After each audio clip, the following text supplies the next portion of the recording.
Most people don't say this part out loud, but he might just be the best TFT player in the world. Hello, everybody. Welcome back for another episode of Don't Talk If You Don't Know, the unofficial, official podcast dedicated to all things high-level teamfight tactics, in North America. My name is Frodan. I'm joined by Rayditz as my co-host. He's actually sitting 2 feet away from me. You can see my hand. That's right. Walmart Bryce. What up, Give me a high guys? five. Give me a high five. Oh, amazing. Ray, welcome to the show. Thanks for having me. All right. Appies, welcome to the show. We have a special guest. Appies, how's life, man? It's good. It's good. I'm enjoying TFT. I've been touching a lot of grass. Been living healthier. Life's good. Really happy. Awesome. Touching grass. So, Appies, what's been like up since we've last had you on the show? It's been quite some time. It's Summit, right? If I'm not mistaken, it's like the Summit thing where I was talking over Gangly because I had it muted from my roll radio. Oh, that's right. That's good. That's good. You've been doing a lot of ventures even outside of TFT. It feels like you've been dabbling in Pokemon and a couple of other games and communities. So it feels like TFT is still your main focus, but it feels like you also do some other things now. Yeah, well, for a while there, I was. I think it's no secret that I was like not super invested mentally in TFT for a little bit there because I just wasn't enjoying the game a ton. So I went to a Pokemon regional. I top cut it, which was really cool. I day 2. I didn't top cut it. Top cut's like top. I went like top 32, which was really cool. And then I've just been doing more stuff in real life, venturing, playing other games. It's been good. It's awesome. That's great. That's good. And I'm glad that you're enjoying TFT again, because I know that was like a big part of your success back in set 6. Yeah. I think I'm the kind of guy who, like, if I'm not enjoying something, I can't put any time into it. But I shit you not, I have been living and breathing TFT this week. I'll play for 8 hours on stream, and then I'll get off stream, and I'm just like have like a VOD or a Twitch stream on each screen, like people playing in houses, and I'll just watch that for like 8 hours after that. Then I'll like. I was talking about chat today about how I had like an hour-long shower this morning because I was just thinking about auction, not in a weird way in the shower, but I was thinking about how to itemize. I was just, I was going over lines and I just got stuck in the shower for an hour. Not in any weird way. Just thinking about auction in the shower, man. Sure. That's right. He thinks about the needlessly large rod, combining with the BF sword. Ooh, it's like, and that's a gunblade. It's not that big. He's trying to ascend to Shurima. It's can't say I have. It's full mass. Don't worry, Ray. It's full mass. I've been sitting on the toilet and been like thinking about TFT for way too long before. 7 stream since day 1. We started ascended. Don't worry. All right. Broccoli, welcome to the show, man. Sorry. How's life been for you? It's been good. I've come down with the disease recently, though. It's been spreading really fast. TFT brain. I've just been and it's like all I can think about is like TFT right now. It sucks. It's like I'm like what? I should probably be going outside a little bit more. But like, you know what? It's it's like really fun to be into TFT. Okay. I haven't really felt this into it since set 6. So. Okay. Talk to me about what TFT brain actually means. Oh, it's a really it's a terminal disease. Like it's really rough. You basically like wake up, you open your phone in bed, and then you like click on dish soap stream, and then like you sit there for like an hour, and then you're like, oh shit, I should probably get up. And then you get up, you like eat like some like dry cereal, and then like while you're like queuing up, and then like. And then you go to the shower and think about auction for an hour. You go to the shower and think about auction for an hour, and then like you're pulled away from the game to go on a podcast. But the thing is, the podcast is about TFT, so like you still have TFT brain. And you're watching scrims during the podcast as well. Yeah.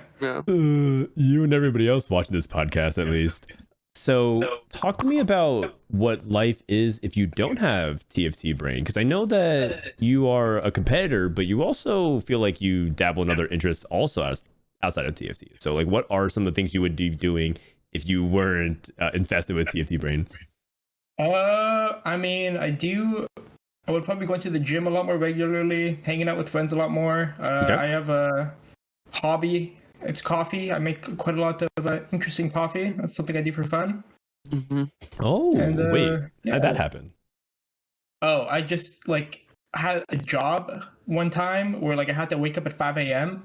and like desperate times call for desperate measures, and so I just started like drinking coffee, and then I got really into it. Oh wow, that's cool. I wasn't sure if you're like some kind of barista or I mean, anything like that. the setup probably costs a little bit too much. Okay. So, Okay. Yeah.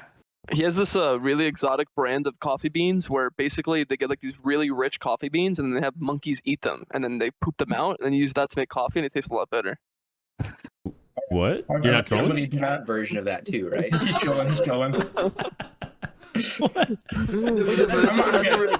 a real thing, yeah. Yeah. There's people like cats eat the bean and they poop them out, and it's like some like in South America, right? There's like some special coffee bean. You know, I wish I could unknow that, but here we are. All right. Well, we're here to discuss the mid-set finale, not necessarily where your coffee beans are coming from or where they shouldn't be coming from. Let's talk a little bit about some of the news first and discuss what's happening in TFT. We'll start off with one of the more exciting changes coming up next patch that Mortdog announced, which is the 13-17 preview, which is portal adjustments. I don't know if you guys got a chance to see this, but they're going to rework Immortal Bastion and Stillwater Hold, the portal that gives you the flag and the HP, as well as Stillwater Hold, which has no augments. So now instead of the flag, you get everybody starts with 115 HP. So it's kind of like Medium Legends, if you guys remember from the previous galaxies. And then Stillwater Hold, which is instead of being offered an augment, you get a completed item anvil instead. So I just want to get some reactions. People like this, thumbs up, thumbs down, or like, is it kind of bedge, whatever. Let's start with Broccoli.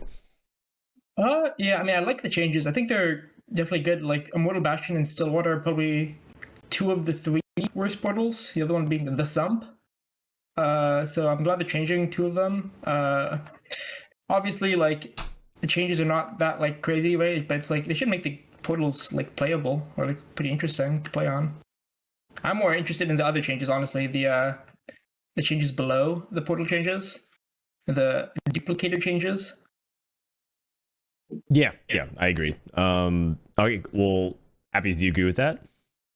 Yeah, I think personally, I Immortal Bastion, I'm kind of whatever on. I didn't super mind it, but I know it was not well liked. I have like a personal grudge with the Water Hold though, because I hate that one. It's like I feel like the game just isn't really made right now with like the new leveling intervals and or like how much money it has to like level up, right? And like how everything feels like just the it's like a player made meta with tempo and stuff, right? But how the game plays right now, we're like if 1 in every 10 games you just play without augments, that one game just feels so high variance because you have like one big roll down. Like it's like whoever high roll stage 2 or you have like one big roll down if you're like loose shrinking, right? And if you miss, you're doomed and you can't really come back. And it feels really bad. I think I bought for 2 games day 4 of Streama Cup, and both were Stillwater games. So okay. Yeah, I don't like that one. Not a big fan. No worries. I feel like a lot of people have like a love-hate thing with Stillwater Hold, and specifically everyone hates Stillwater Hold, but they love how much other people hate Stillwater Hold. So they pick Stillwater Hold simply to troll and do mental warfare against other people. Psychopaths. It's like they will hurt themselves to hurt others more. Yes. Yeah. Yep. All right. Ray, thoughts on these changes? I mean, they sound more fun than what they were before, but honestly, I'm not the biggest fan of the Immortal Bastion rework because I didn't really like what was it called? Medium Legends? Yep. Yeah, I always thought that was boring. Back, what set was that? Set 3? Damn, that was so long ago. But yeah, I was not a fan of Medium Legends because the games just take longer, more bedge. But yeah, the Stillwater Hold one seems kind of fun though. Yeah, just getting an item instead. I think so. It's like now it's a portal where you have things like Ezreal well in comforts. Maybe you get some more synergy with that. Yay! We'll see. Okay, cool. On to other news. We have another game dev that's joining us at Riot Games. It is Chalky. He is a person who used to be a competitive Hearthstone player. That's how I met him a long time ago. Actually, about 10 years ago, if you can believe it or not. I was first meeting Chalky when he was a aspiring Hearthstone pro coming from Pokemon TCG. Now he is a pretty well-respected game designer coming from Hearthstone, and he actually competed in TFT. If you guys remember from Set 7, he played in the Jade Cup, for example, and did really well. So congratulations, and look, another thing about TFT that's growing. Nice. Yeah, did he get to regionals? That he did, right? You got the mid-set. Mid-set, okay. I remember he did really, really well. It was very impressive. It was very impressive. Yeah, in general, Chaki's a really impressive gamer. He's also like Challenger League, I think, as well as like just good at every game he's ever played, as far as I know. So he's one of those guys. Those god gamer types. Yeah. Yes. Broccoli, you're a variety gamer as well. Are you also a god gamer, or are you like hardcore TFT and casual everything else? I mean, I'm not like variety. Like, I don't play like Valorant and shit like that. I like just play like I play some CS:GO occasionally, pretty like casually, and then otherwise I usually just play like various like single player games or like casual multiplayer games. Okay. Well, yeah, nothing really casual about TFT at least. So you got that going for you. That's where the competitive energy goes. Oh yeah, for sure.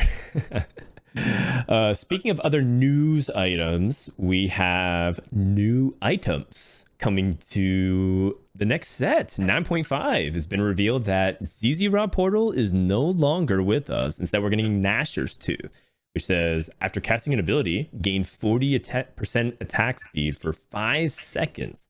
And the second part that Mort revealed on Twitter was that Mogul's Mail is going to be an Ornn item moving forward. So kind of want to get some reactions. Just don't have to do any big predictions if you don't want, but just kind of what you think about it. We'll start off with Appies. Yeah, I'm interested in the Nashor's Tooth one. The Mogul's Mail is cool for sure. Ornn getting more stuff is always interesting, especially if like Shimmer Skill is taken out. But Nashor's interesting in that ZZ was like the only way to really kill bow in some comps, right? To make a front line. Sometimes using a front line item and bow is kind of worthless. You can see it in Sork sometimes, like historically, not so much here because I feel like GS and like Shiv and stuff are pretty good. But it'll be interesting to see just the game where like bow can't really be any defensive component or item because obviously Titans exist, but it's not amazing, right? For it gives stats, you have to like stack it first, so it's not as reliable as something like gargoyles or anything like that. So yeah, I'm interested. I don't know. It probably depends on like how many cool like support units there are that can just like cast and use this to like heal the team and stuff. It'll be interesting. It's a cool item. Yeah. Broccoli, what do you think? It's a cool change. Like, I mean, ZZ Watt's kind of an interesting item. There's some things you can do with it, but I think most people don't really know how to utilize it. So they're just like, oh, what is this like trash ZZ Watt item and like lower elos? But I will say, like I know Mort was talking about before how there's like only like really Rage Blade and RFC, they're the only attack speed items in the game. So it looks like this is like kind of something they're doing to try to help that. But also, I mean, I'm like, this bow item has just been so broken for every single set of all time. So like, I hope they like do a little bit more to like make that less the case, I guess. Yeah, that's actually a good point. It's just going to make bow that much more contested if it ends up being really good. So we'll see. Ray, any first impressions? Does this item stack? Like if you just keep casting, you just keep getting like if you cast twice and within the 5 seconds, do you have 80% attack speed? That's pretty good. Yeah, so maybe it's like another version of blue buff in some way. Like if you cast, you'll attack faster, therefore you are more likely to cast again and becomes like this stacking attack speed bonus. I'm not entirely sure. It probably has some like busted holders or like it's just like the Gigabyss. Like you need Nashor's Tooth every time. Well, there's only one way to find out, and that's to wait. That's coming to 9.5, which is kind of on the forefront of a lot of people's mind. We also have some new champions joining us. We're just going to feature a few of them. One of them being Gangplank. Gangplank coming in as a Bilgewater 5 cost with a big ass boat that's coming to the battlefield, and also basically looking like Kunkka from Dota 2. If you guys know what that is, this is we saw that in Dota Auto Chess. Now I give a big ass ship coming here. That's the best animation in TFT in its history. Just fat ass ship coming in from the corner of the map. Yeah. It's actually dope. So the thing that was really cool about Dota Auto Chess is when someone would summon their boat, you would see it from because like the boards were interconnected. So sometimes the boat would spawn on someone else's board and then travel to yours. That was funny. I'm looking forward to it. We also have another champion, Nefiri, and I'm not really familiar with it. It just released like a month ago in Summoner's Rift, but it's like a attack dog from Shurima. It's a 2 cost that also has the Darken trait. That's right, the Aatrox trait is also on a 2 cost. So we'll see what Darken actually means. Unless I'm mistaken, does anybody know if it's like a different reworked Darken? Because there's no way it's actually the same thing as Aatrox, right? Yeah, it seems like from the description below that yeah, she grants the Darken passive to allies, and then she summons pack mates. So instead of like summoning a full Neferi, it's probably a smaller version, right? Like the small dog. Got it. Okay. It's Well, probably gonna be like a 2 Darken trait, and maybe that like makes the other champion come back or something. Who knows? Yeah, maybe. They try to just get the natural passive, potentially. Yeah, because Aatrox is still in the game, right? So Yeah, he's in the clip, so that's interesting.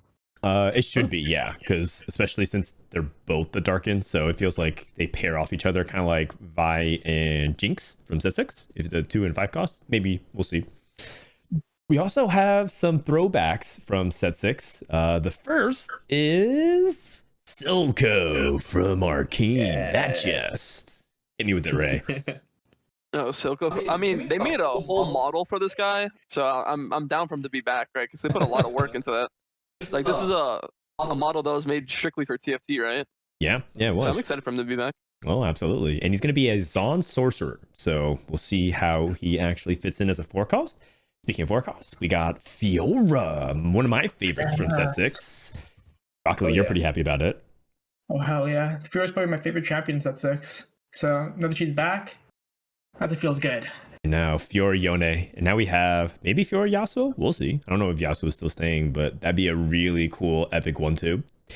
Another 4-cost is Mordekaiser from set 5. Very similar, where he like ascends and just like swings his hammer club thing and Slow but hard. Oh yeah, just how we like it. I mean, I think they're like targeting me or Them something. shower Because Mordekaiser was my favorite champion in set 5. Yeah, I loved Mordekaiser as well. Yeah, the Mordekaiser shower is 2 hours.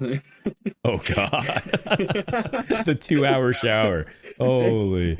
All right. Well, moving on. We got Neela coming back. She looks like she's kind of a support tank, kind of similar, like kind of a hybrid between set 7 and set 8. So not entirely sure where she fits there. And then last but not least, we got Zaya, who is like a fusion between her Summoner's Rift ability as well as what we saw in set 7. So yeah, Neela, Zaya, anybody really excited about these champions at all by any chance?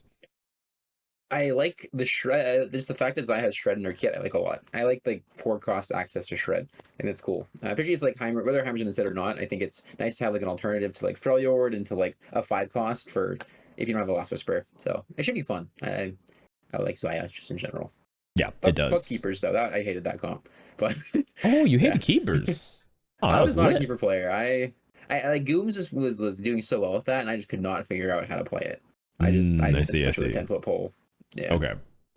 All right. Well, perhaps the most exciting news that we have, and Ray's gonna hop in here, but we got some little legend skins coming. It's the Knife edition. We got Knife Pup and Knife Hound, which a lot of people immediately think, is this a Chainsaw Man crossover? Ray, give me your first impressions. I mean, it definitely is a Chainsaw Man reference. I think like it is pretty similar. if they have an orange color variant, I'm definitely using that.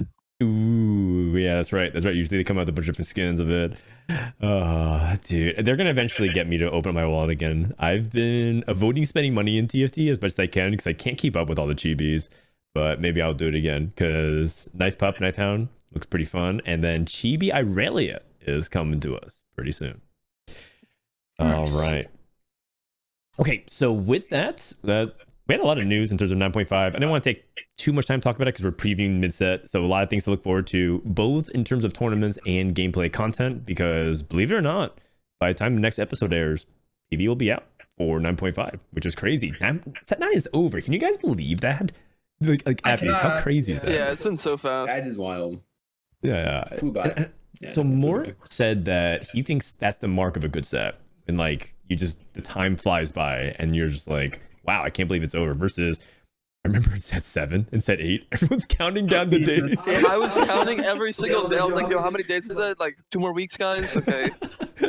Like a dartboard with like siphon on it, just. Oh man, that's too funny. All right. Okay, so let's go ahead and talk about some rankings, shall we? So with rankings, we always start with the snub list, the people who receive votes and did not place. So basically the people who got slightly left out. For mid-set, we have a smaller field, so we have fewer names, and therefore the list is a little bit smaller.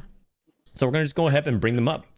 So starting at the very bottom, we have people like Sub-Zero Arc, who actually got votes from people like Soju, which I thought was pretty surprising. Oh, not listed here is actually players like Covenel and Vanilla, who actually got a mention. So let me edit that real quick. But I kind of want to get some people's thoughts here. Actually, Appies, the first thing I'll say is you're not including on this list. Does that fire you up, or do you feel like that's fair? I don't particularly mind. I don't know if I like think it fires me up or, you know, makes me upset or anything. I'm like I feel like I'm kind of this outlier in like top level TFT where I just no one really knows how good I am and I don't know how good I am often. So like, you know, either way, I'm cool with that. Okay, well, you got a big vote of confidence from Gangly. So Gangly's at least got your back. So I think that it's exactly what you said. We're not sure, man, like what form you're in. And so now you get an opportunity to tell us, what form is Appies in right now? Are you in peak form? I do think I'm probably better now than I've ever been at TFT. I think oh wow. I think I'm playing better right now than I probably did at any point in set 6. I feel like I'm pretty on top of my game. So I didn't play in any houses though, so who knows? But I feel very good at the moment. Okay. So. Okay. Now let's stay on Appies here, and then we'll go to Ray and Broccoli in a sec. You put a vote towards Covenel. So you've been practicing with him, you've been talking with him. Can you dive into what you think are some of the strengths of this player and why you gave him a shout out? Yeah, I think he just thinks more deeply about the game than a lot of people, about lines, about like how to transition, like what leads into what. Talking to him, I think he, like, a lot of people just look at the game, even at the top level, a lot of people look at the game at like a relatively surface level, and he is not that. He really dives deep and likes to really explore lines. So yeah, he's very good. I think he's very, very good. Okay, sounds good.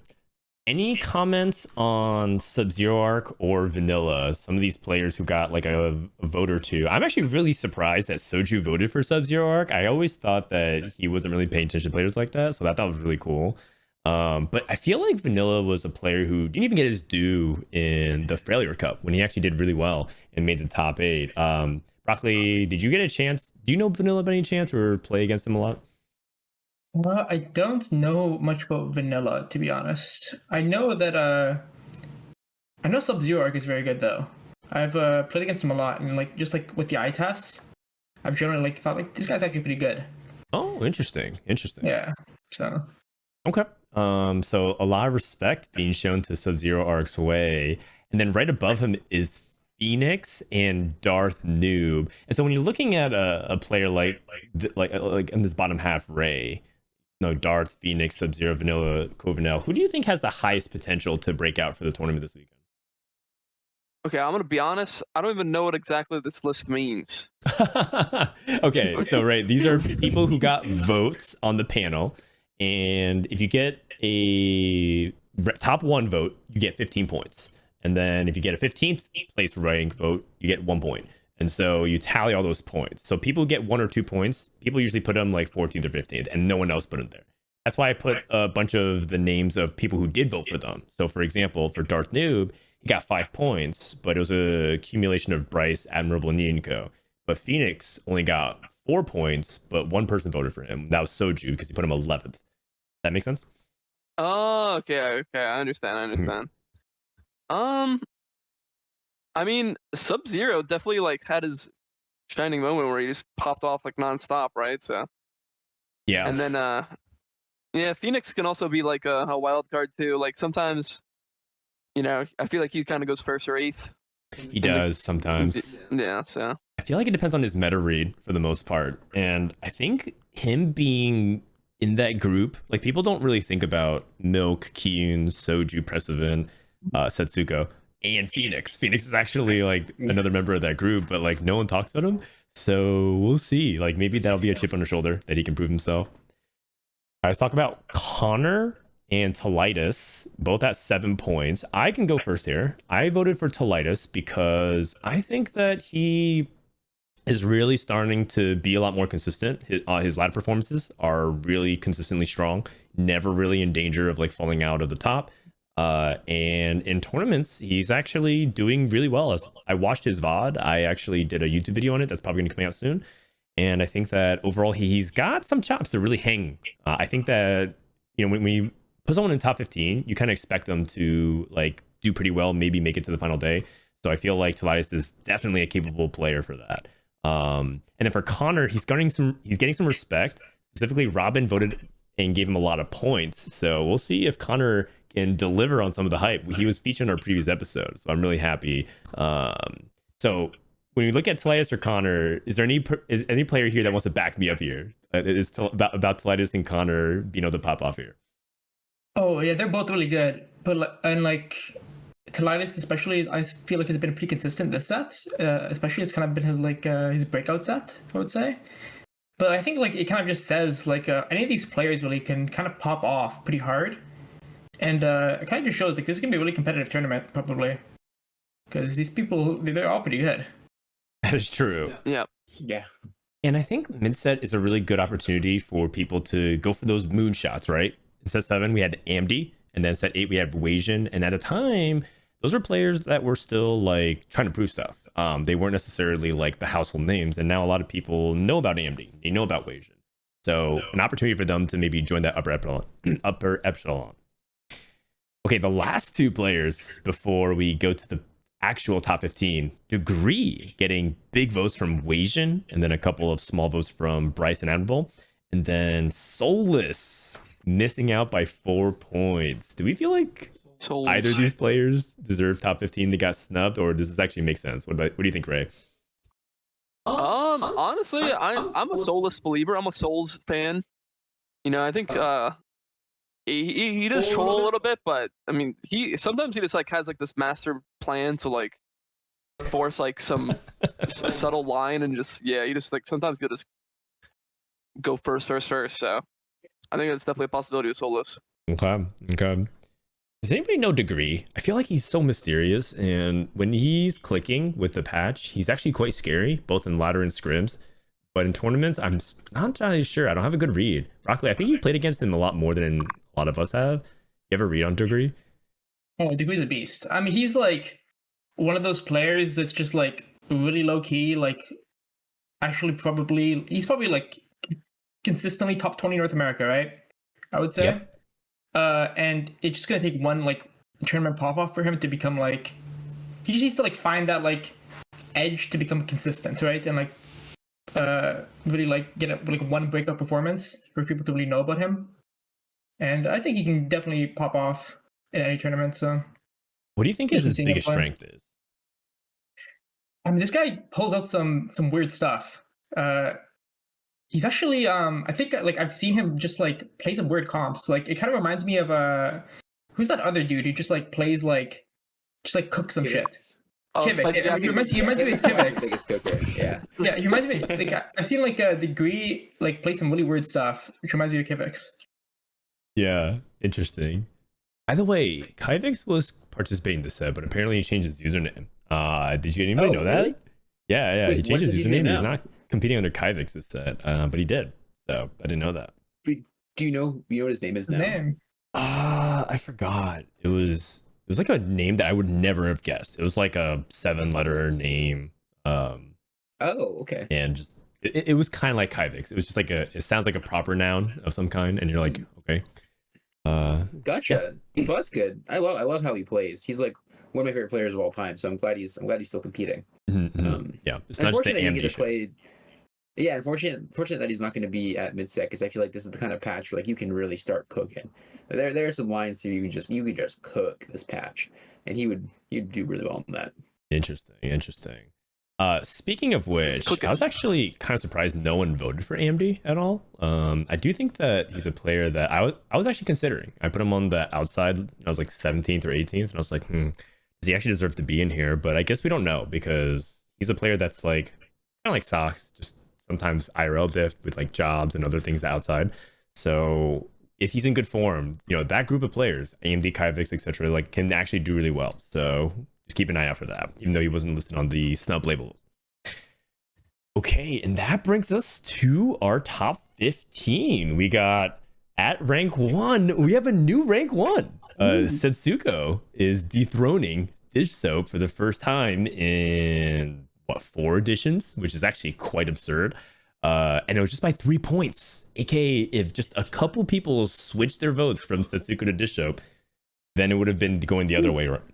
So, Setsuko at number 1. I want to get people's reactions. Is that correct? Start with Appies.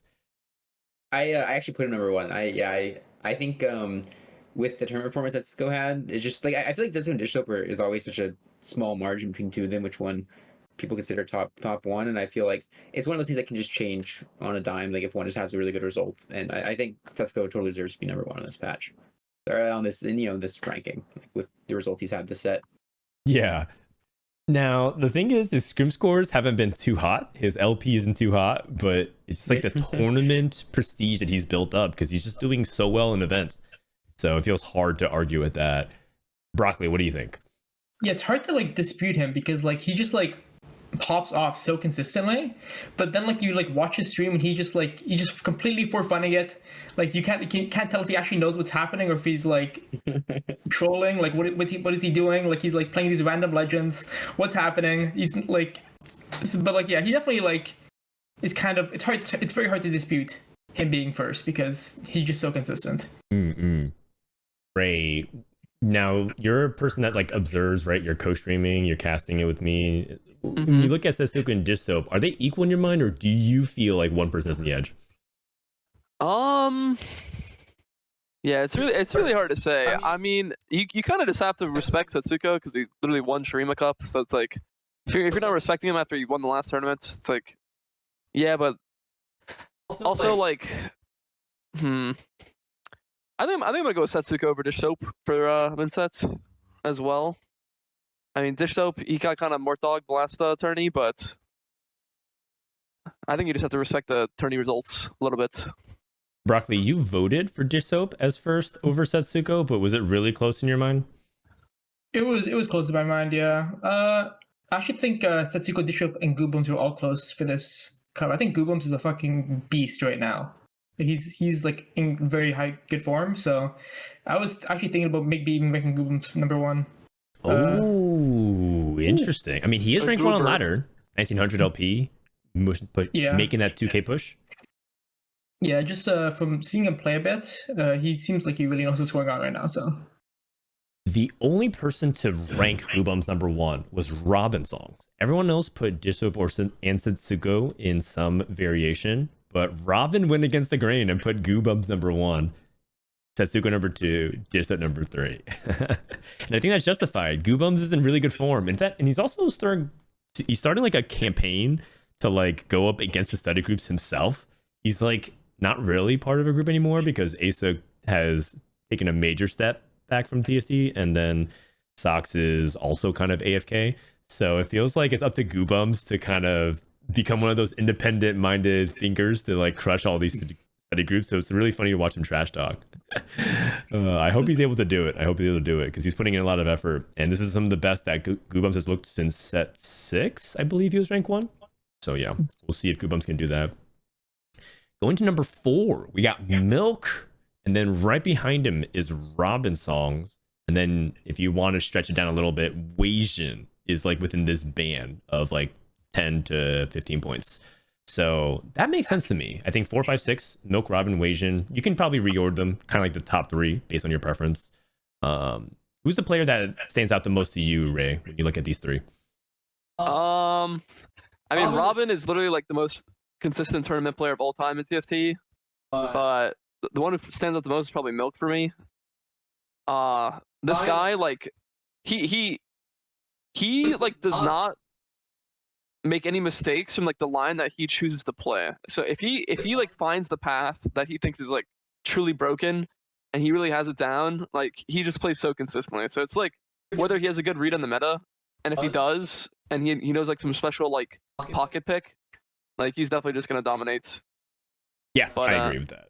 I think Milk's pretty lost with his legend choice. He's like not entirely sure with what he actually wants to play for the tournament. So he's kind of like floundering a little bit. He's like every other game he's switching legends, switching game plan, and trying to convince people that like no, it's Vlad. No, it's Master E. Okay, it's just Ornn. And he's just like swapping all the time. I can't tell if that's like a good thing for him because he has to like continue to improve and innovate and think about what he wants to play. But then there's also like the aspect that he might be really lost. Broccoli, you scrim with him? Do you have a read on Milk right now? Yeah, like you said, he seems to have been like just like trying out a bunch of different stuff. So I mean, I don't really have that much of a read on him, honestly. He seems like he's kind of trying out lots of different stuff. Like sometimes you see him, like, he just goes like 8th because he's like cooking some weird stuff. Like not even cooking, he's kind of just like testing, like seeing, like trying to find. Seems like he's trying to find what's consistent. The player here that I'm personally kind of like there's like I'm not really scared of any players, but there's like one player I'm kind of scared of, and that's Wasian. Wasian is like he's kind of a terrifying player to play against. What's so scary about him?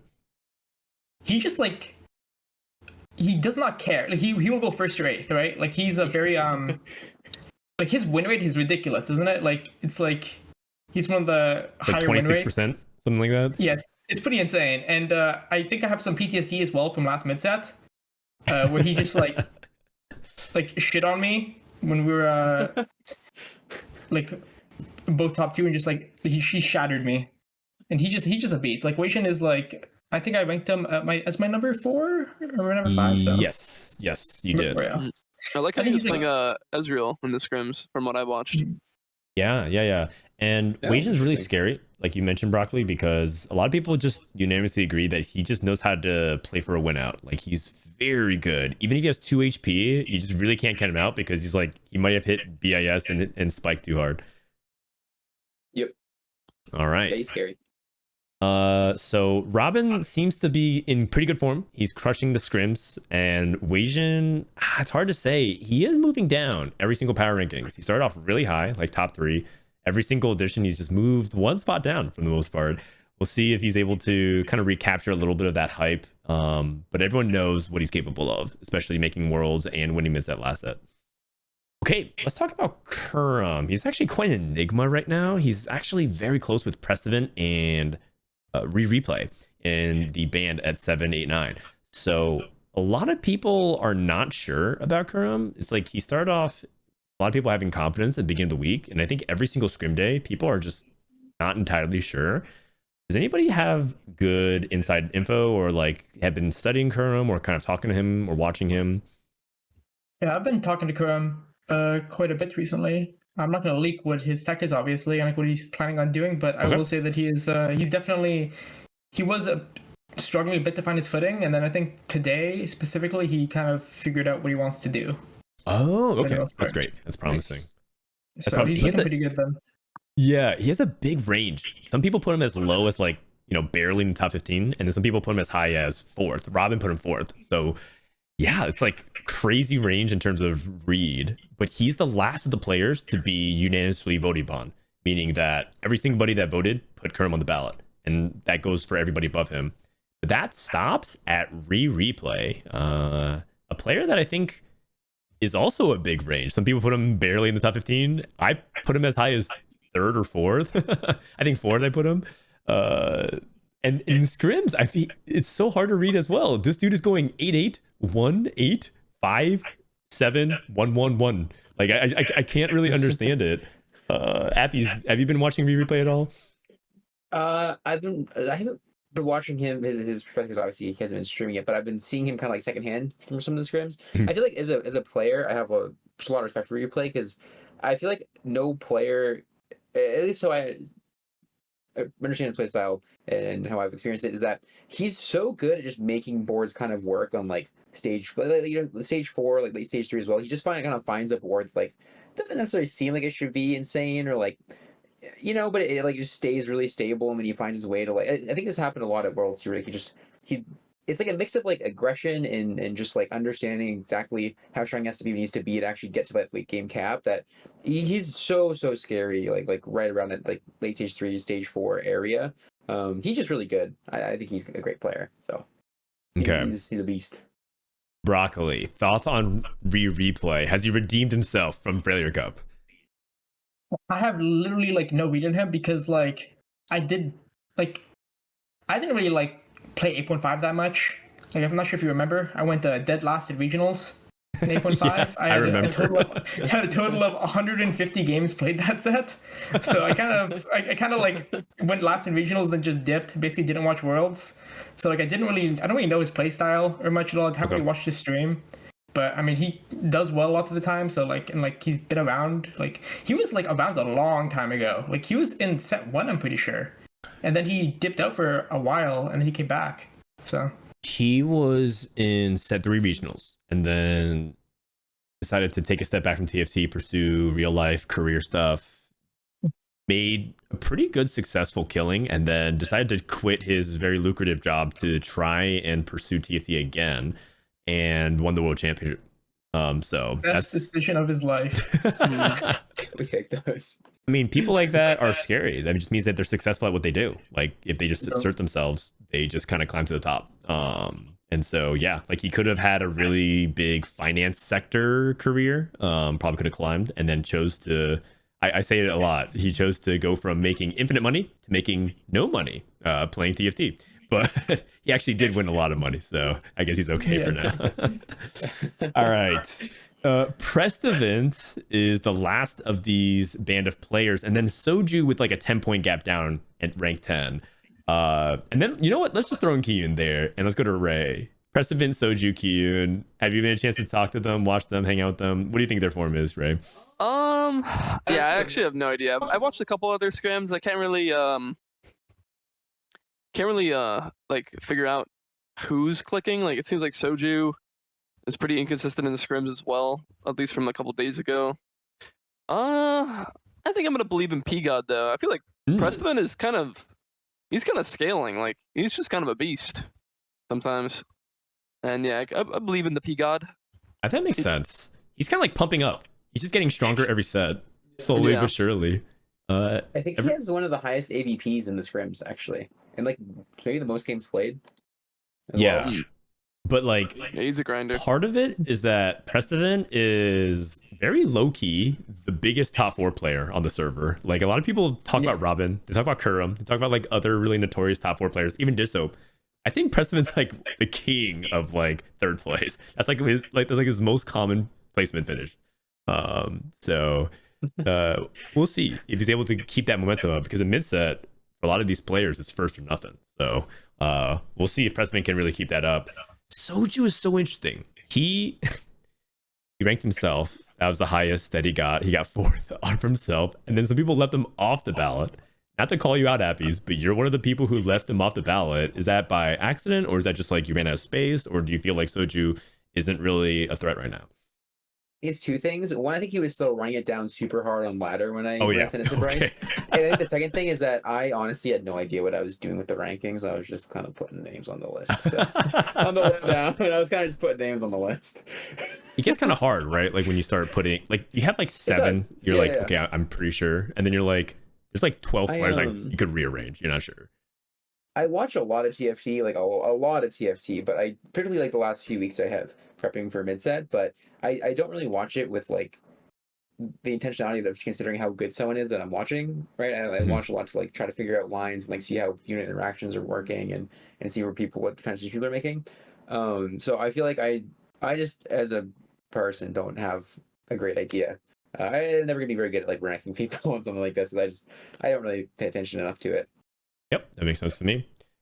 Kiyun is hard to also read because he's kind of going back to his old ways. He wants to 20 at 20 stuff. He was talking about 20 at 20 Vlad Bastion and Orphelios and wanted to go into that. And now he's trying to see if he can do that for Mastery, which is an emerging strat. Okay, Broccoli, is Mastery pumping up Orphelios actually a thing, or is that just like a new fad? I like dipped out for like 2 hours yesterday, like last night, and then I came back and like apparently they invited this like CN player, and like suddenly like everybody's like has like this like Master Yi disease, and like there's like 4 Master Yi players like doing this stuff. I have no clue what's going on, honestly. Pumping up, like the stats for pumping up are good. And then like I see the vision on Gotta Go Fast with like the 4 Invoker stuff and the like Aphelios stuff. But I honestly don't have like a crazy read on it. I probably should play a few games of it to test it out today, honestly. See what's happening.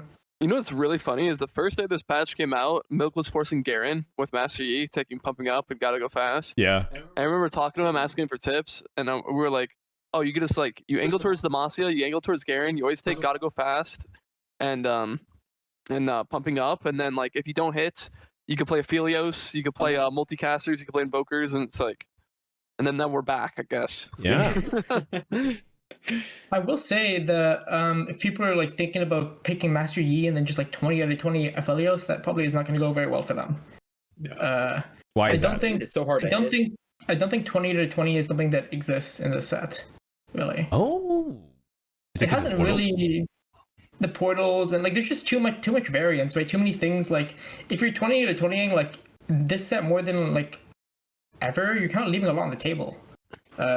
I agree. I 100% agree. I think there's so much variance, but there's so much edge to be found in it, right? I think like portals are a good example of that, where if you really intentionally play around the portals, right? Like you say, oh, it's very easy example. Like it's maybe they target on Prime, so I'm gonna play like a more econ-centric thing and like use my stimmy early, or like the Nico one, the one that gives you a bunch of lesser Nico or lesser champion dupes, and so you play around like a 3-cost reroll. You get rewarded for that very heavily.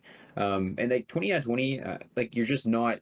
You're barely using what the game's giving you, and you're just going to be like half your game, not half your games. Your consistency is just not going to be there if you're not making use of everything the game's offering you. Yeah, the only time this set I've seen someone do well 2020 is probably Milk on the Kaisa Yasuo patch, right? Like he was just like top 2 every game, forcing Yasuo Kaisa Biss. That's what really patch. There's definitely a few patches where it's been okay. They can be like probably pre-nerf the Aphelios stuff. Probably would have been an okay thing to 2020, like the Vladimir stuff.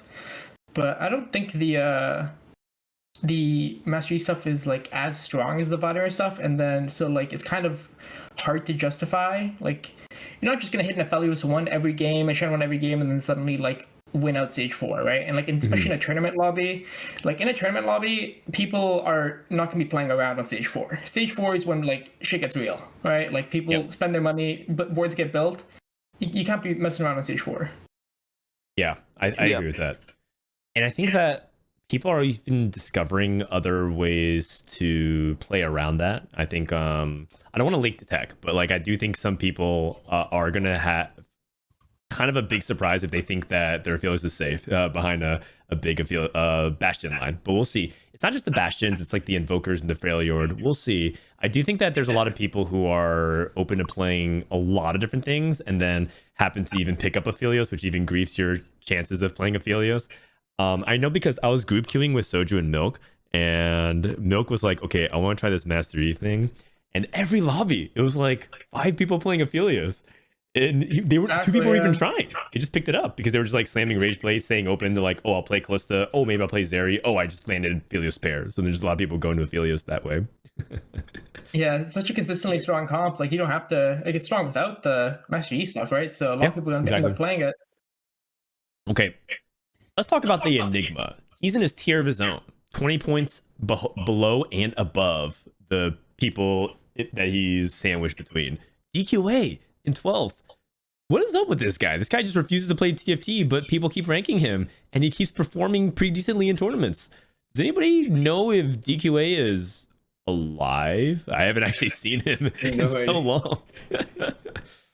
As far as like why people keep ranking him, his skill floor is so high. Like he is always just so good. He's a beast. I mean, everyone's a beast. It's mid-set. Everyone, and then like. Everyone at TFT, everyone in NA is so much better at TFT than like ever before. But he's definitely a very special player in that. He doesn't, even without putting a lot of time in the game, I feel like he's just always, they get day on and he's just back in it. So. Yeah. I think Weijin and Robin and Admirable were the people who didn't rank him, but one of the highest volume ranked players that's this low. In contrast, not to put you on blast, Broccoli, but you got some big believers, and then you got people who don't really have you on their list at all. So Clear, for example, put you 4th. Robin put you pretty high up as well. And then there's like a half the field didn't actually rank you, so you got carried by like some big time votes. What's your response to that? Do you think that's really fair, Broccoli? I think it's probably fair for the most part. I think I kind of underperformed in Shurima Cup, and then Felgard Cup did not go according to plan either. So I mean, like, you kind of like have to put on like a good performance every so often to like stay on these rankings, I would say. So I think it's pretty justified. I will say though, if I get outplaced by DQA, that's pretty embarrassing. Like in mid-set, he had not played. He played one game 6 days ago. 6 days ago, and the tournament is tomorrow. The tournament's tomorrow. Oh, I didn't know that. That's a little rough. is he gonna even show up? Is the big Okay, but how question. many Valorant games played? That's the Is real he question. is he gonna be at VCT Champs in LA and just forget the mid-set's going on? The first time, like the waiting list for mid-set day 2, somebody gets in. He's like, "Yeah, sorry guys, I'm gonna go watch the Valorant tournament." That is true. That is true. Win-win. Just out of curiosity, what went wrong in Fairly Corp and Streamer Cup? Do you feel like prep, better read, anything specific? Well, come up? Felgard Cup, I definitely trolled a few games on the second day, which is obviously when I got eliminated, or on day 4. Mhm. Shurima Cup, I mean, I'm not sure if you were watching, but that was probably the single most lowell tournament of my entire life. You were watching that Karma fight, that game. Oh yeah. Remember the Karma when she walks up and does like a triple, like, and like I'm 1 gold off buying the Karma 3.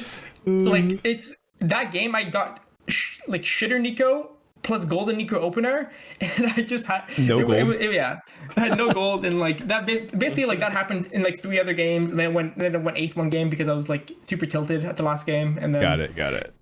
yeah, it was just a horrible time all around. Honestly, I thought actually it was really good during Shurima Cup. I was in better form than Felgard Cup for sure. So that's why you're really excited for the duplicator change, getting the extra gold. Oh, I'm You lived very it. excited for it. I think I might have actually played a part in that.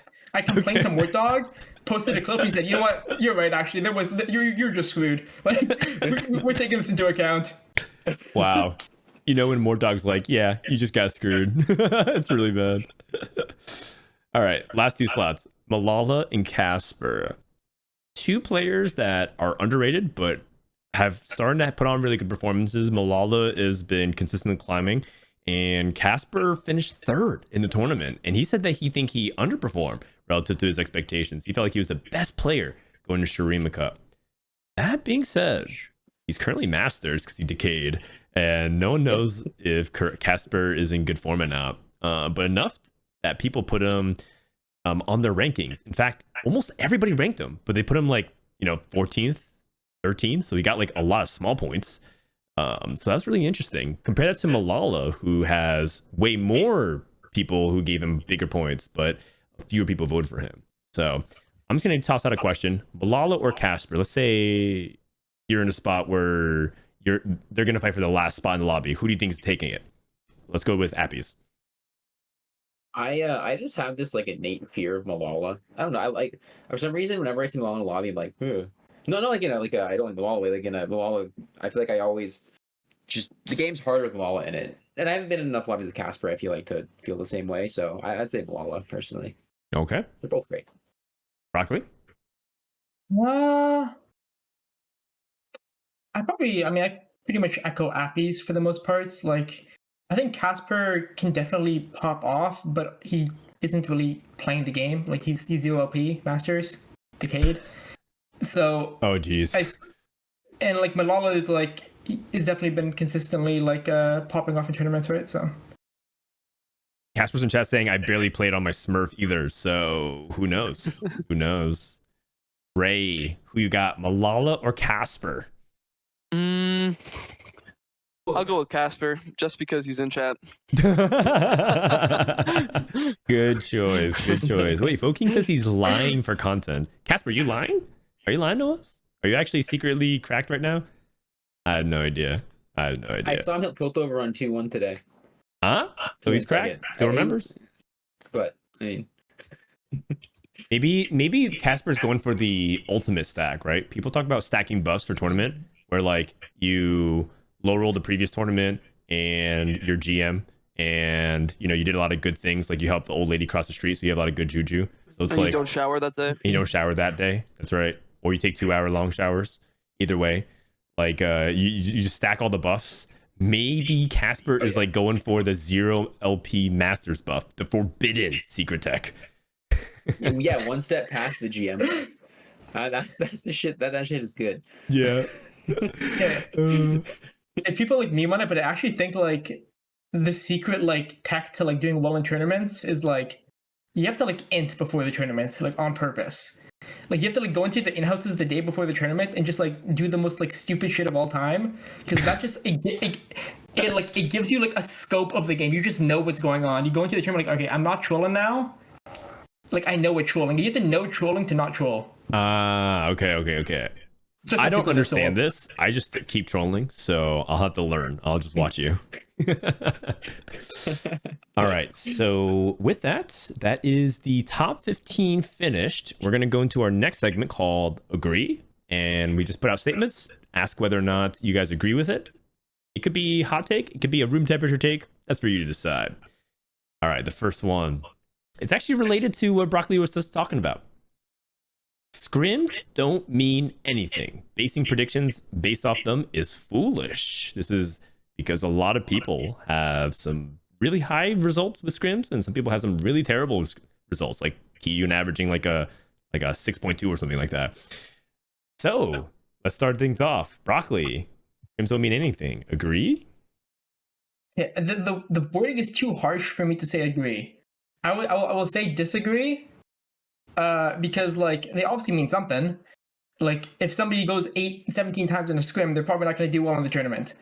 Like, but like I will say that people probably over-index them, because in reality, people are definitely not fully locked in during scrims. They're trying stuff out in an environment where it's more like suitable to that. They see what's like just to kind of get a read on things. They're doing things that they would not do in tournaments, right? They would not be thinking as deeply, I would say. It's not like a perfect environment where people are like, there's nothing on the line, is what I would say. Okay. There's even less on the line than on ladder, because there's no LP on the line.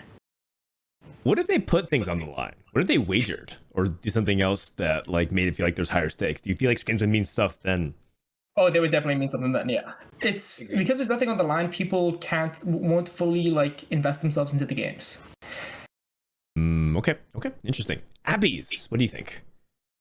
Yeah, I think people use scrims a lot to just like test stuff out in like the tempo of a tournament lobby. You know, the game is just harder in a tournament because people are better, and I feel like people want to like see how their lines work in that situation and like get a feel for it, get adjusted to it. I don't think it's. I mean, scrims definitely mean something. I disagree with the statement for sure. I think there is like I agree with probably people over index on scrims and like trying to find like pull results from them, but I think they are very worthwhile to like to watch if you're trying to learn. Like that's what I've been doing. I haven't played any, but I've been watching like religiously. And so I mean, playing in them obviously is great too for a lot of players. Like Kovino, for example, was telling me today that playing in the scrims like really helped him click everything in. And he's the kind of like it definitely is a player thing too. Some players just get a lot from like being put in the situation and then just experiencing it over and over again. So they're good. Yeah, they're useful. They're very useful. Okay. So we got a disagree from Appies. Rayditz, what do you think? Yeah, I also disagree. I think they do mean something, but they could be very misleading because, someone could be struggling with scrims like 4 days ago, but then all of a sudden, like yesterday, just clicked and they ascended and now they're like fucking popping off, right? So it's like you can't look at all the results of like the whole like all the scrims total and just combine an average, because players like they find their way like in the scrims, right? Or maybe they're not, but yeah, like someone's definitely clicked, and yeah, like they'll probably be terrible in scrims, but they'll do really well in the tournament. Well, chat seems to slightly disagree. 53% have voted disagree, and 47 voted agree. So pretty close. I'm kind of on the slight disagree. I do think that scrims don't really mean a lot, but to say they don't mean anything is definitely extreme. It's kind of like the same thing as ladder. Some people use scrims a lot to learn, and that's the most valuable learning experience you can have because you have really good people that will punish you for doing stupid stuff. Almost to the point where people get mad if you are trying to learn in scrims. Yesterday, just was playing Bard 6 games. Everyone's like, dude, can you stop playing Bard? We're not learning anything. And then just was like, no. Bebe said it was good. It's Bard every time. So some people are learning, some people are not learning, and some people are mad at people who are learning. But yeah, it's fun. It's fun. All right, let's go to second agree. This one, speaking of Bebe, quote, I feel the best thing that can happen to TFT is if each game was 10 minutes or less in length. This one change will make the game more competitive, enjoyable, and played by a wider audience, end quote. This is a tweet by Bebe early this week, which a lot of people responded to and had their own opinion, so I wanted to pull people. Let's start with Ray. I mean, it would make it more like, yeah, to a wider audience, accessible, but if you make it 10 minutes or less, it really hurts the decision making. There's gonna be less skill, like less decisions, less skill, right? Obviously. Also, it's like, if you're doing 10 minutes, are you like completely removing stages, or are you just speeding up the game in general and making the fights like much faster? I mean, yeah, I feel like it's too hard to change the amount of time that drastically. Okay, so it's a disagree from Ray. Pretty easy one. Mm-hmm. What do you think, Broccoli? I think like this, because like there's a lot of like subtext, right? Like, what does like changing the game to 10 minutes mean? Like, there's so many like factors in TFT. Like changing the game to 10 minutes, like that just changes the entire game, right? Like it almost becomes a different game in like a certain way, because the amount of different things they would have to warp around that to make it more competitive as well at the same time is like, it's not really like something that like is very easy to like visualize. Like, let's say like we could somehow keep the same like competitiveness TFT has, like the same amount of things. Like, sure, a less game length would probably be like beneficial, because like that lets people play the game more often, I would say. But I don't think that's possible, and yeah, I'm disagree basically. It's kind of confusing and like. Yep. I understand. Okay, Appies, you're up next. Yeah, I think the only like kind of piggybacking off Broccoli, I think the only actualized versions we've seen at all in any form is Hyper Roll, right? Which I don't think anyone thinks is as competitive as TFT. There's just much less decision making, much less nuance. Like, I think in a perfect world, if you could fit all the complexity of TFT of a 40-minute game of TFT into 10 minutes, yeah, I think this would be good for the game to be a 10-minute game. But I don't think that's possible. I don't think you can fit that level of complexity in a 10-minute thing. So, like, yeah, it probably is the best thing that could happen to TFT, but it wouldn't be TFT anymore, like Broccoli said. It would be a different game. And so, if they somehow found a way to make it happen, but... One more thing, like, if they could somehow cram all that into 10 minutes, there would just be, like, it'd be really easy to get fatigued, probably, from the game, which would be a bit of an issue. Yeah, all right, so... Chat is overwhelmingly disagree. Only one person agreed. 90% disagree. That's kind of Solus is saying that he's played some 10-minute TFT games before. Oh, that's true. Secret tech. Okay, so I found out who voted agree. Okay, a couple more votes are coming in. It was like 95% disagree. I obviously disagree. I think TFT is beautiful because of the length of the games. I'm not asking it to be chess. Okay, Magnus Carlsen actually, was it today, was like on record saying he thinks chess games take too long, but that's like 6 days. You know, they're trying to shorten from like a week of a game down to like a more reasonable time frame. The advantages of TFT being shorter game is people can play more games. It's more accessible, and so the last part of what Bebe said is played by a wider audience is probably what he's thinking at front of mind, and I can understand that. I will say that, is the game more competitive for shorter? That's subjective. Probably not. It's more competitive in the sense that it's probably higher variance. It's like anybody can win. Therefore, it's like very, very hard. Enjoyable is also completely subjective. So there's just a lot I can't agree with. I can't get behind it. I do think TFT could be benefited from shortening down just a little bit. I like the idea of, hey, I have an hour. I want to play 2 TFT games. But everyone knows if you play TFT for an hour and you play 2 games, that means you bought forward twice. So yeah, I hope it could be a little bit shorter. Much shorter. Oh. Okay. The last one This one is kind of hefty. Speaking of quotes, most people don't say this part out loud, but he might just be the best TFT player in the world. His macro gameplay often feels flawless. He plays wider than everyone, and yet seemingly never misses on board strength evaluations, transitions, or core positioning within a given line. When it's clicking for him, it's about as close to perfect teamfight tactics as you're going to see. End quote. This is from Bryce on his analysis about dish soap. This was posted on his Twitter thread as well as the subreddit. Start off with Appies. Agreed? Man, I feel so bad for dish soap. You have to put up with this.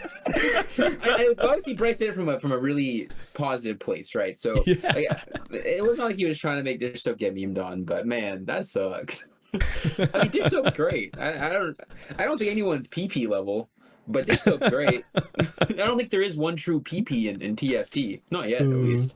I don't know if there ever will be, but Hey, what is PP? I mean, Perfect player. The perfect player. Oh. the grand poobah, the PP of TFT. Yeah, I mean, dish soap's great. Dish soap's great, but I don't think there's a PP. Agree. So do you agree? I mean, I disagree. Okay. But he's awesome. All right. So rip dish soap, man. We'll go with Ray next. I mean, I think there's a chance that he could be the current best TFT player in the world. Like, I don't think that's that far fetched, but yeah, I don't think anyone plays even remotely close to perfect TFT. I think TFT is a game that has so many factors. It's literally impossible to play a perfect TFT game, and I think like people are still improving every day, and they probably will improve for the next sets to come, right? So. I mean, I disagree with the statement, but I definitely think Dishop is one of the best players for sure. Yeah, that's not a very unpopular take at all, right? So I think most people are on that boat as well. Broccoli, I want to hear your thoughts as well. Oh yeah, I'm gonna completely agree with this. I actually see Dishop more as even like a godlike figure. I have a shrine to him in my room over here. You see, yeah, I play the Dishop every night before bed. No, I mean, you wake up. What's the first thing you do when you wake up, Broccoli? Tell me. Open up the phone, click on the dish soap stream. Usually like 30-40 minutes in, it's like, damn, perfect timing. Oh my god. But I mean, obviously, like I would disagree. Like it's obviously like a narrative statement. He's saying it to like hype up like this dish soap and like his status and stuff like that. But like he's obviously like not infallible, right? Like he messes up lots of the time as well. Like he has bad reads lots of the time as well, right? Like, yeah. So you're completely right. This is Bryce channeling his inner Skip Bayless versus Shannon Sharp versus Stephen A. Smith. Like, come on. This is ESPN analyst. Like, most people don't say this part out loud, but he might just be the best TFT player in the world. Like, this is like Bryce getting on ESPN and being really animated. But like, Dish Soap actually looks really valuable, especially in scrims, especially when he's trying out different stuff. Like, he is capable of getting lost. He is capable of like being in a situation where he gets dizzy and makes mistakes, and he's quick to point them out too, right? The thing about Dish Soap is that I think his greatest strength is he can recognize mistakes like very quickly and almost trying to fix it, while a lot of people need another set of eyes or just to watch it back and like, I don't even know what went wrong, right? Like, that's what Sojo says, like, what even happened? Like, what's going on? I don't get it. And then Dish Soap can immediately snap in and be like, that's what I needed to do better. But I'm gonna go ahead and slightly agree, because the last part, I felt that before that I know what Bryce is talking about. When you see Dish Soap play at his very best, it is masterclass. Like it's so interesting and cool to watch him execute at the highest level. And when Dish Soap has everything going in his way and he's not getting unlucky and he's making the correct reads, it's really spot on TFT, which is beautiful to watch. So for that, I'm going to go with a slight disagree. And chat was split down the middle, 50-50. So we got 50% agree and 50% disagree. Really interesting stuff. Occasional people. I'd be surprised if Dish Soap wouldn't rank in the top 5, like consistently within like the top 5 world's best players. because he's definitely like he's just a beast, right? Like he's obviously like top 2 NA consistently, and then obviously NA is the best region, right? Not even close. So Not even kind of close. No, Not Yeah, even no, I was close. about to say the other top 4 and the top 5 world players would just be NA players, right? yeah, they are. It's That's just right. the top That's 5. right. It's just Yeah, 1, 2, 3, DK. 4, It's just top and like five ladder. Juanmei, maybe double 61. That's what NA's tier list is always. It's like it's 4 NA players and like Juanmei. All right. With that, let's do a fantasy draft, shall we? This is the last big segment of the show. Before we do that, let's do a quick recap of what happened in the previous fantasy drafts. For the Federer Cup, Kiyu narrowly edged out Frodan, me, by 5 points. Very, very close. This tournament, though, for Shurima Cup, it wasn't close. My team absolutely cleared 330 points, a new record for a 2-day tournament. I mean, I high rolled like crazy. I had like 5 players out of the top 8 in day 1, and a lot of them spiked. So it was not even close. Also, Bryce may have set a new record low because he drafted himself, and he also had a lot of players eliminated. So yeah, not looking good for Bryce's fantasy, but that's okay because Ray is about to take his steed and be able to replace him. All right, so the way this works is pretty straightforward. You have $100, and you can draft up to 5 players, or actually you have to draft 5 players, but you can't spend more than $100 on the bid. So we're going to go around doing bids, and we will start with Broccoli. So you will offer the first bid for the Mid-Set Finale. All right, it's time. DQA $1. DQA for $1. Oh my god. All right, here we go. So DQA for $1. Anybody else want to bid it up? DQA for $5. $5. DQA for $6. Ooh. That'd be a record high paying for DQA. $7. $7. I'll pay 8 for DQA. Why not? 8. All right, you got him. $8 for DQA? Ray, you want to jump in this or not? I'm okay. All right, DQA for $8. Going to Broccoli. I played a game the last week. I mean, It's so hard because sometimes he's like the greatest value draft, but you just don't know. No secret tech. Now I'm rich. All right. I'm up next. I'm going to cross out DQ from this list. I'm going to go with Appies for $15. Mr. SpicyAppies for $15. is there like a recurring curse if you buy yourself that you don't do well? No, it's not true. No? It's inconsistent. Sometimes they pop off, and sometimes they esports law. Okay, I'll do myself for 20. Is that what we say now? Appies do for myself 20. for 20. Okay, I'll go 22. I go 24. Ooh. Appies for 25.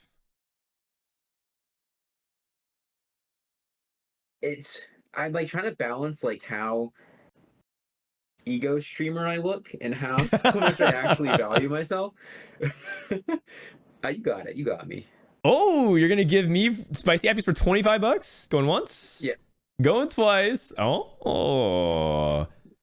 Now, honestly, I thought you were gonna bid yourself a little bit higher. I'm surprised that you didn't go higher. Well, now if I win, I'm helping out a friend at the same time, so it's perfect. Oh, Bryce is in chat. He says, hello, I just showed up, and the first thing I hear is sometimes they esports law. Bryce, I tried to bid up Appies. He gave it to me for 25. All right. Ray, you're up next. You put someone up for bidding. Okay. Give me milk for 15. Milk for 15. All right. I'll go 16 on milk. Come on. All right, 17. 18 for milk. All right, 20. 21 for milk. Let me save some time. 25. Come on. 26 for milk. All right, 28 for milk. 29 for milk. All right, 30. Oof.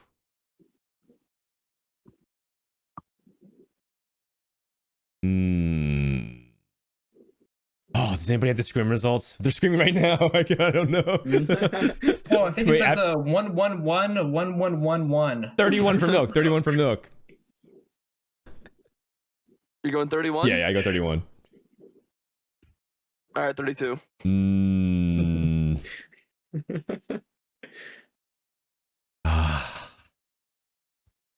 You said 32? Okay. Yep. Oh.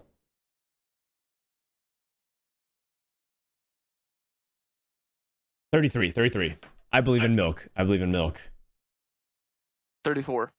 Oh. Ray, come on, man. Come on. All right. I think I'm out. I can't go 35. Anybody else want 35 milk? Going once? Go twice? All right, Ray. You got Mr. Milk. It's lit. 34. Okay. Appies, you're up next. I'll do the 30 for Robin. 34 Robin songs.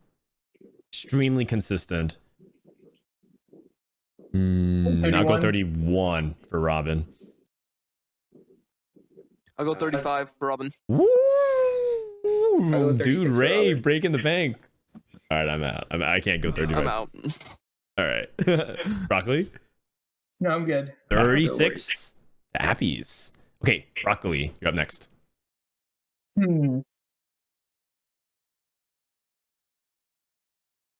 Let's go soju for 20. Soju, K3 Soju for $20. I'll go 21. I'll go 21. 22. I'll go 23. About 24. I'll go 25. I'll go 25.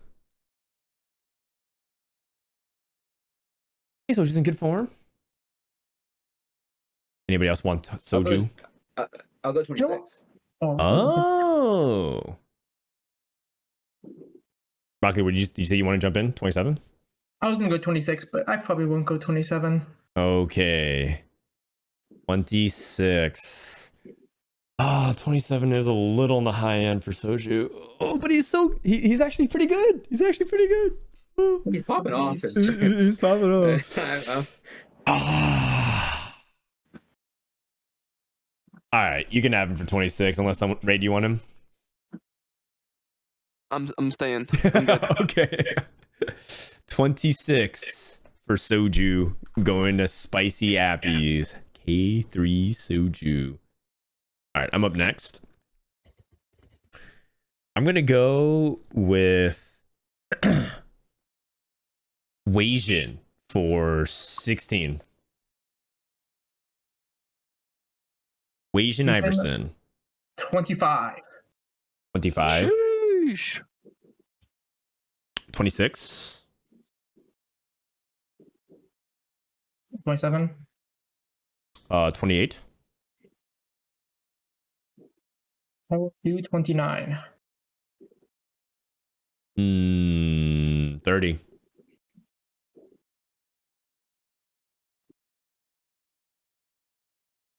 $31. Why not? 31. You have a lot of money. You have a lot of money, man.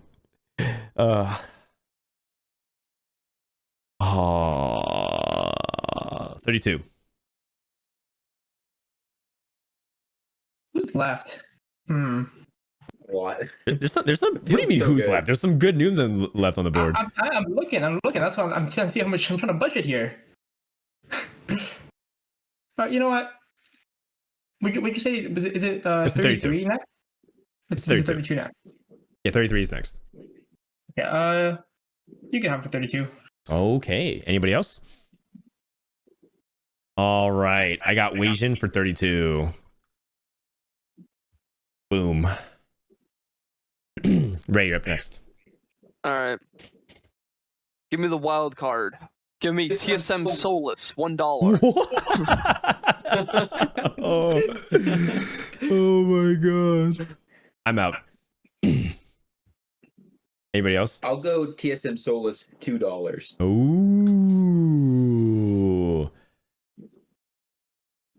right, $3. Souls. $3. Who's going for? Appies? I'm out. Broccoli?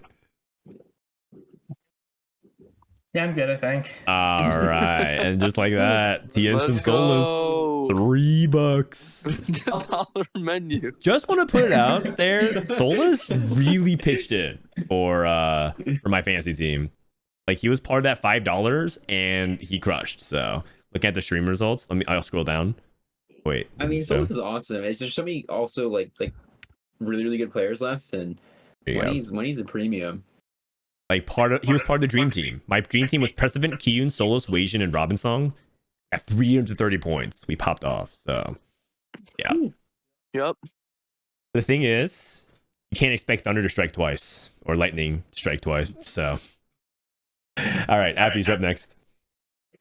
I will do Covenel for $1. Ooh, I kind of like this. I kind of like that you're drafting your boy Covenel. I believe. All right, I'll go $2 on Covenel. I want you to really put some faith in it. You can't have him for $1. You can have him for $3. I'll go $3 for Covenel. All right. Does anybody else want to bid on Covenel or nah? Going once, going twice. All right. So Appy's got Covenel for $3. Free value pick. Broccoli, you're up next.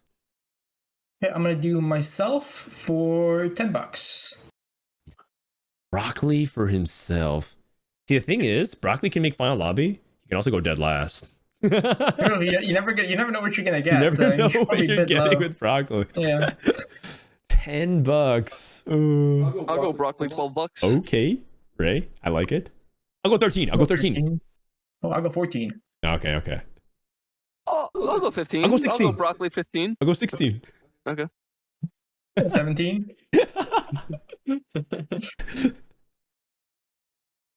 17 for Broccoli. I'll go 18. I'll go 18. I'll go 19. Ray, 19. So 20 would be to get Broccoli back. I'm good. I just wanted to drive up the price. 19 for Broccoli. Going once. Going twice. All right. Broccoli for himself for 19, which, by the way, this is around the range that you usually go for. You usually go for like a 15 to 20 range. So a little bit on the higher end. But it's because no one knows how to predict you, man. Yeah, I was gonna stop at 20 as well. Don't worry. Yeah. I was like, if I bid 20, I think he's gonna let me have him. So Yeah, I thought the same thing. I'm not paying above 20. All right. So Broccoli is out. All right. Shall we go with a big ticket item? I'm gonna go with Setsuko for 30. All right. I'll go 40. Whoa! What, dude? What? Oh my god! It's not I'm wasting out. time. I'm out. Bryson Holy! have to write a thing on Ray because that's a big PP. Oh, God damn!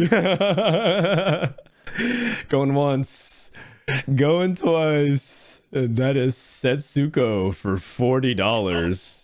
Damn. Although Milk, Setsuko, and Solus. Jeez. All right. Ray, you're up next. You can only bet up to 22, by the way. 22. All right, I'll take this. So I'm just kidding. I mean, you could, but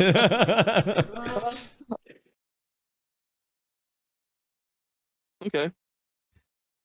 Give me Precedent for 15. ooh, Precedent for 15.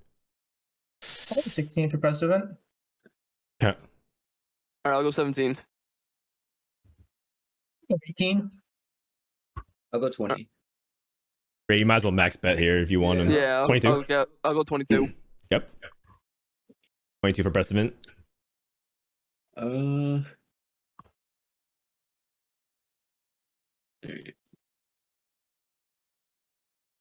22 for precedent. Going once.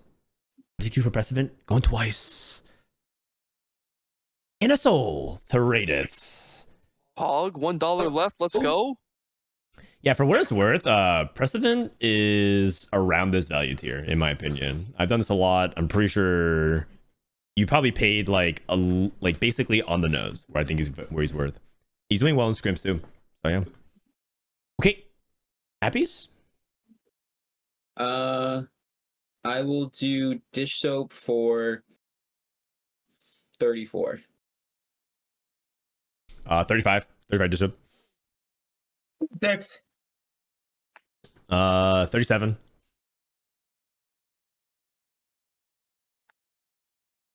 Just use a math really quick. Okay, so you use 37, and then I says 35. I can just basically pick the next two players, whoever I want. You know what? You take 37. Yeah, you're good. I think I'll take the next two players, whoever I want. Okay, that sounds good to me. All right, so I get dish soap for 37, which is actually pretty fair value, and then broccoli. You don't get to pick the next two. You get to pick the next one, right? Yeah, no, one, you do. But eventually I'll get a 2, basically, right? Like You're correct, because if you bid 35 twice, you actually win it. So you do get to pick one right now. What do you want? Okay, I'll do Goobum's 34. I mean, I assume, or 30. Is it 34? Yeah. Yeah, because Appies can't bet it. So that's correct. Yes. Yeah. Okay, 34. Then that's now to me. I can bid up to 5. I will bid $1 on Malala. I'll bet $2 on Malala. I might as well go $3 on Malala. I'll go $6 on Malala. All right, I'm out. $6 for Malala. It's basically between you and broccoli. I'm out. You're out? Okay. So Malala to Appies for $6. Okay. Rayditz, $1 bid. $1.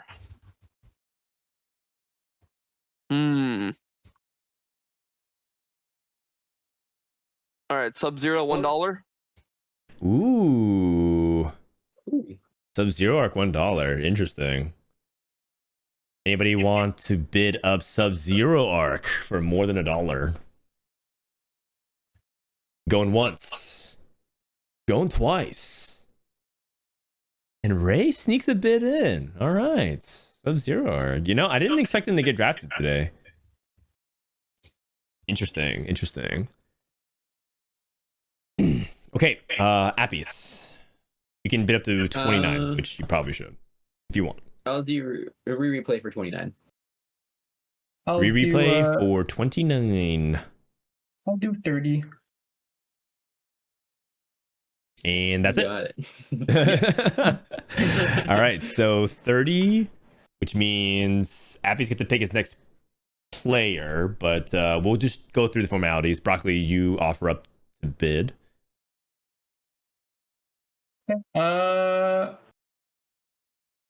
I'll do Kurum $8. Sure. I'll do Kurum 29. All right, so Kurum go into Appies for 29. Robin, Soju, Kovno, Malala, and Kurum. And that means it's me. Oh, there's a little bit of mind games here with broccoli. Let me cross this out real quick. Just take a look. So Kurum is off. Malala is off. So I have 2 spots left. And let's see.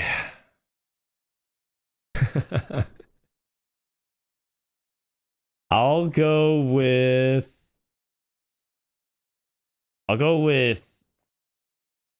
Amdy for $1. All right, I got Amdy. All right, Yeah, you got Amdy. You can take him. AMD $1. And then who do you want? I mean, I'll just take Kiyun. Okay. $9, sure. I kind of thought it was going to be as such because Keenan was like the strongest player left on the board. That means that I get the final pick of whoever I want. Any person I want. Is it Connor? Is it Chris? Is it Phoenix? Vanilla? Chris? Jack? Ace? Vile? Degree? Talitis? Am? T-Boy? And Darth Noob. Okay. I'm going to put my money where my mouth is. I put him on my power rankings, and I think that he's an up-and-coming player worth putting vote behind. So I'm going to go with Talitis. I think that he's going to be a player that might impress some people this weekend. All right. So I guess that just maxes it out. $5. You know, my backup from Kiyun was actually Cambuli. I'm pretty sure Cambuli is actually a beast. You think so? I actually think he, like, low-key is actually really good. And, like, he just, like, is going under the radar. Okay. Interesting. I mean, he did do well in the list. It's really good. Tactician's Count qualifier. So has a win under his belt. He's got some momentum. Did pretty well in the other thing. All right. So with that, who has the best fantasy team? Myself. I mean, it's my team is very good, but you know, I feel like Ray's team has some massive ceiling. Like Ray, your team has like they could all day one, or they could also. I'm either going first or fourth for sure. All right, Appies, how do you feel about your team? Robin, Soju, Kovino, Malala, Karum. I feel pretty good. I think I picked a lot of really good players. Ideally, in my perfect world, is I win the tournament and all these guys top 8. That's the best situation. You get points, I get points, we're all good. That is true. Dude, I can't believe you let me have you for 25. I feel like if you're in really good form, you're worth more than this. You paid more for Soju. I do think, okay, for what it's worth, I do think I'm worth more than that, but I feel like it was just, you know, it's safer to, like, you know. Yeah, okay, fair enough. You didn't want to jinx yourself, right? You don't want to, like, exactly. curse yourself by drafting yourself. Exactly. Okay, got it.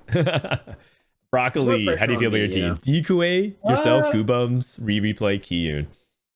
I mean, DQA, I mean, I have no idea. It could go either way, you know. It's a bit sketchy there, but I'm pretty confident in, I said before, Goobums might be the best in the region right now. And then replay is obviously, like, he's got the street cred from winning Worlds, so I believe in him as well. So, yeah. I have to remind you guys, though. I have to remind you guys one thing, that these kinds of fantasy drafts, it's not about their peak. It's about who can survive and advance to the next day. That determines almost the entire placement of where you're ranging. And if it's a tie, usually who does better is what ends up being the tiebreaker. So if you're picking people who you think are consistent that can move through days, that's more important. That's why players like Robin are so high value in fantasy, because this guy just advances the next day somehow, every single time. Yeah. I really wanted Robin and Curran. Yeah. They're great players for that. Just they know how to survive in advance. And actually, Soju's a pretty underrated player for that too. He usually makes it the final time. So, all right. And with that, that is the end of this episode. Wow. Mid-Set is very soon, in like 16 hours. Let's get some final words and thoughts, starting with Broccoli. It's cool being on one of these. I watch them most of the time, so it's cool being on the other end instead of talking instead. That's right. And you're going to pop off this weekend, right? Oh, yeah. It's over. I'm going, I'll go second. Yeah. Second to who? Best player in the region. Wait. Solus. Solus. Yeah. Solus. Ah. Yeah. That makes sense to me. $1 pick. All right. Appies, any final words? Yeah, thank you for having us on. It's super fun. I'm super excited for tomorrow, for the weekend. I'm just gonna put it all out there. I feel very good at TFT right now, so we're gonna see what we can do. I know. I hope you are, man. I put a lot of big bet on my budget on you because I paid for you first. They warped the rest of my draft. All right. And Ray, the best draft according to chat, 76% voted for your team. I mean, they're a couple Souls believers, you know. I just can't let them stay down there for $2, you know. Yeah. Gotta get them for the 3. I mean, it was really fun. I always wanted to do one of these drafts. You know, I would always be in chat and be like, damn, they're only picking them up for $5? Really? So, yeah, it was fun. What was it like doing it? Do you feel like it's hard? Is it harder than you think it is? Or is it like, I got this easy? I'm really happy with how mine went. I feel like mine's pretty good. All right. I can't I'm really happy, disagree. All right. For myself, tomorrow, Ray. By the way, once again, I'm raising my hand. That's me right behind him. High five, baby. We're going to be co-streaming the Mid-Set Finale together. It's going to be here on this channel, twitch.tv/Frodan. And you guys can watch us all weekend long. We're going to be also joined by Ramblin', and we're going to have a producer tech help out. His name's Austin, so you guys will meet him. But I hope you guys will be hanging around to check that out. If you missed any part of this podcast, you can check it out at youtube.com/@DTIYDK. That's our YouTube channel for all of our episodes. If you want an audio-only version, you can check out Spotify at anchor.com/DTIYDK. For Frodan, Rayditz, Appies, Broccoli, and everybody part of the Don't Talk If You Don't Know podcast, thanks for watching, and we'll see you guys tomorrow for more TFT action.